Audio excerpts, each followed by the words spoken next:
Richard. How are you? I'm pretty good. Hurricane. All right. Right. Hurricane. How this pandemic time treated you in the cold Berlin? Are you in Berlin, right? I'm in Berlin right now. Yes, that's right. It's Cool. like Well, it's like 3 in the afternoon. Oh well, there was a lot of ups and downs. I unfortunately had my pandemic before the pandemic hit me before. I was kind of lost in after our first stadium tour of Rammstein. That I felt like I was lost somehow. And it's kind of like, if I never felt that so extremely, where people telling you every day how awesome you are, how good you are. It's like in your brain is developing like kind of a dopamine. And then if you come home, nobody tells you that, then you kind of get addicted to it and you fell down in a big depression, which I felt the first time very extremely. So for me, coming back after that too was kind of a hard thing. So I felt very lost. And so I was even thinking of giving up music at that point. I was not motivated. I didn't want to go in the studio. I didn't want to write anything. I was just really lost with myself. And during the pandemic, I felt, because everyone was talking about cleaning up their luggage and whatever. So I went back in the past, basically, to just listening to some stuff that I wrote back then, and the past basically gave me the chance to be in the presence and see the future, kind of. So that's why this record calls the persistence of memory, because the memory brought me back to the future. sure. And this name is also shared with a famous painting by Dali. It's maybe Yes. the most surrealist painter. Is this album and the name your way to portraying the surreal times that we like now? Well, I mean, you're always looking for something for names, and so persistence of memory was something that helped me. Like, again, what I'm trying to say, like the memories brought me, which is memory is always the past, obviously. On the past, to go back in the past to find myself, and kind of got me into the presence. And when I was in presence, and I kind of found myself again through the memories, I saw the future again, about myself, about what I want to do with Emigrate or with other band projects. Are these new songs that you wrote during this time of forced rest, or is just material you want to release and you say, this deserves to be heard? Well, as I said before, it wasn't like something that I was planning to do. Normally, when you write records, you have like, new ideas and stuff. At that point, it was just the idea to get myself back into, get motivated to be involved in music in general, because at that point I wasn't even thinking of like continue doing music. So for me, those old songs that I have written over the last 10, 15, almost 20 years gave me the chance to be back in basically in music in general. In the last two albums, Silent So Long and A Million Degrees, we found several collaborations, but for this new one, except for one, Mhm. they seem to be left out. Why this change? Well, to be honest, like at that point, because I wasn't really thinking of like making a new Emigrate record, I was just searching for getting back myself. So I was kind of felt uh, um, happy in the bubble I was creating, so to say. And at that point, I was comfortable also to hear my voice on the songs. It's not like that every time I do an Emigrate record, I have to collaborate. Sometimes I have the free choice to do so. And sometimes when I listen to the song, when I feel, this song could be a better a performance of a singer, I would change. But for some reason, I was not really ready to leave my little bubble that I created to go also, because if you start to collaborate, there's like always like a lot of communication involved. You have to deal with like the time of the other artist. It's a lot of organization and management. And for some reason, I was not really in the mood to do that. So I was okay and happy with my performance, to be honest. You started Emigrate 20 years ago when you moved to New York, and in many forms, that city was your muse. Then you went back to Berlin, a very different city. Do you think that has influenced the evolution of your music in the most recent albums?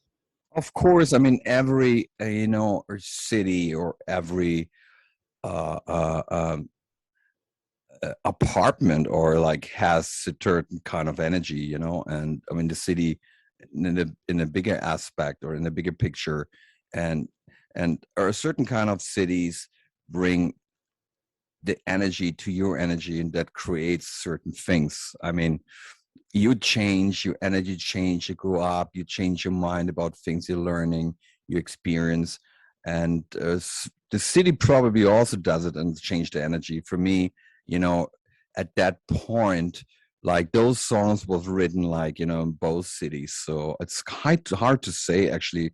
Like now, I really can't recall in which city I wrote which song, but I do believe that cities or has an influence the way that you write or the way that you sound.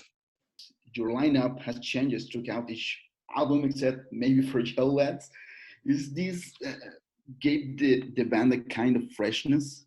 Well, the idea of Emigrate was always to be open as possible, because it's not like a project or a band that always has the time and to do new records. It's not like a regular band I always do it if I feel I need to create something, I need to write something. It's basically a side project, and it's something that I want to do out of fun. And certain people, like obviously they have other jobs and they have other bands, they're not always available.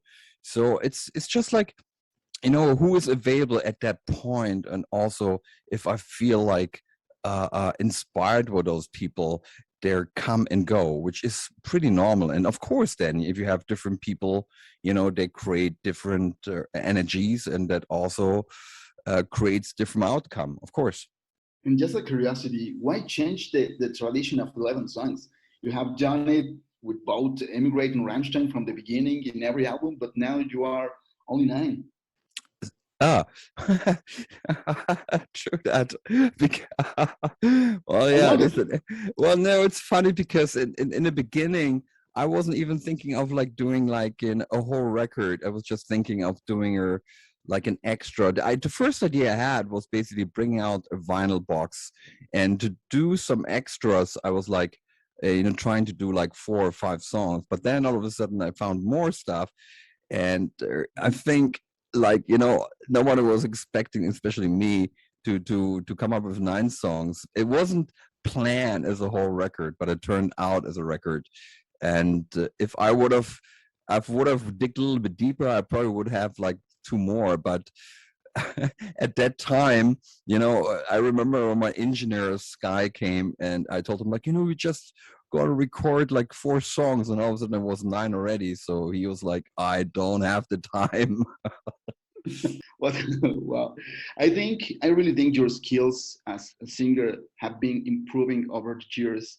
But do you feel more comfortable in this singer position now than when you started Emigrate? I think it's the same with everything. You get more comfortable and confident about things you do over time. I think I mean, I also remember the first time I was playing guitar, I was like, what the fuck, So I was not really satisfied. And it's the same with singing. The only problem with singing, you have to hear yourself, which is a hard thing to do. But I think if you do things, I do believe that actually everyone in the world can sing. It's just a question of time, how long you hear the voice, and you get used to it, kind of. And then, of course, you have to have certain kind of pressure. I think everyone has a voice, and everyone could sing. It's just a question how comfortable you get with your voice. and if you have something to say. In the previous years, you have mentioned that you did never want to go on tour with Emigrate to avoid kind of colliding with Rammstein. Has your idea about it changed now? I'm still at the moment where I don't have the urge to do so, because again, like the idea of Emigrate was always to keep the balance between those bands.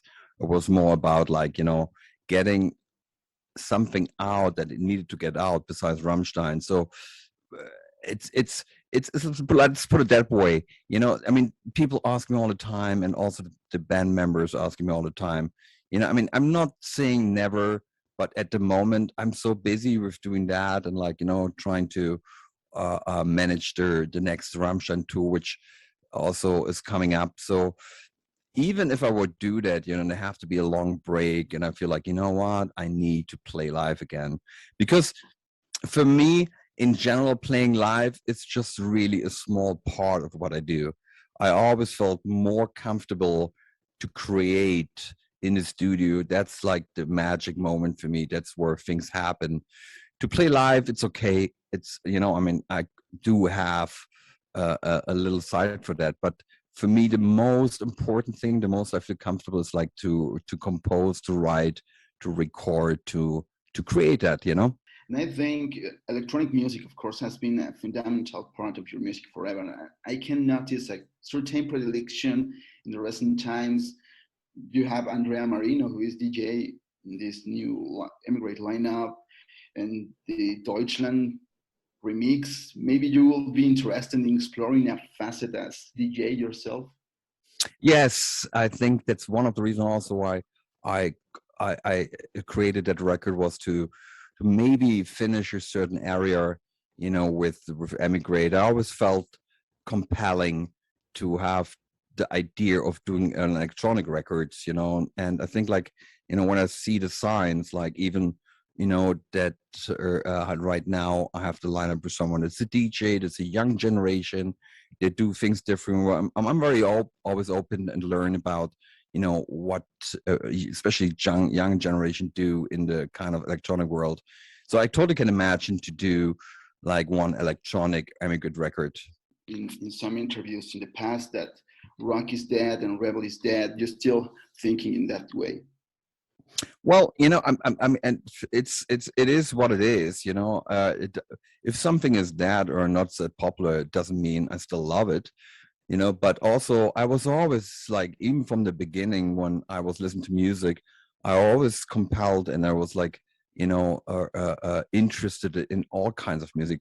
Electronic music has such a German tradition. I'm thinking about like like Kraftwerk, and all those bands that created this kind of sound. And for me, that music, and combined, with the idea of writing rock songs, was always very compelling and interesting. I mean, the thing is, like with rock, it used to have, or every kind of music had to have, has, or it had to, oh, that's the right word, has a certain kind of mission.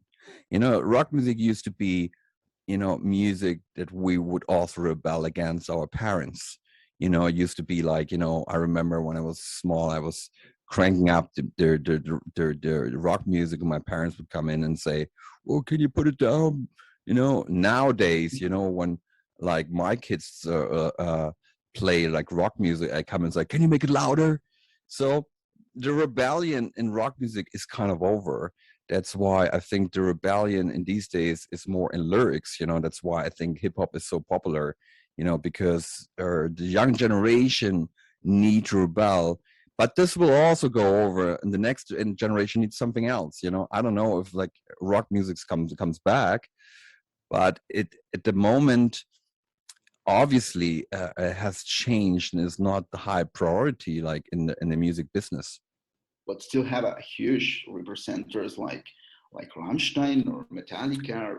Yeah. But they're all like dinosaurs, I mean, of course, but like, think about it, like all those dinosaurs band, they're like old. We're like old people comparison, young generation, they're listening maybe also to rock, but they're also interested like in other kind of music. So, and the other problem is that like those big bands, they will not, I mean, they're not coming after. I mean, they're, the time of like, I always talk about those stadium bands. It's almost over, I mean, what's the last stadium band, I don't know. Exactly. Maybe Muse, that was the last one, maybe. Well, Ghost, maybe it's the newest band that could be growing now. Yeah, but it's not a stadium band. Talking about like, like huge stadium bands can play in stadium. They're getting less and less and less, and certainly they will die out. Okay, but now, if you could travel in time and talk to you, a little Richard, a little boy in East Germany, what could you to say to him? I would say, that's an interesting thing. What I would say, I would say, don't listen to your parents.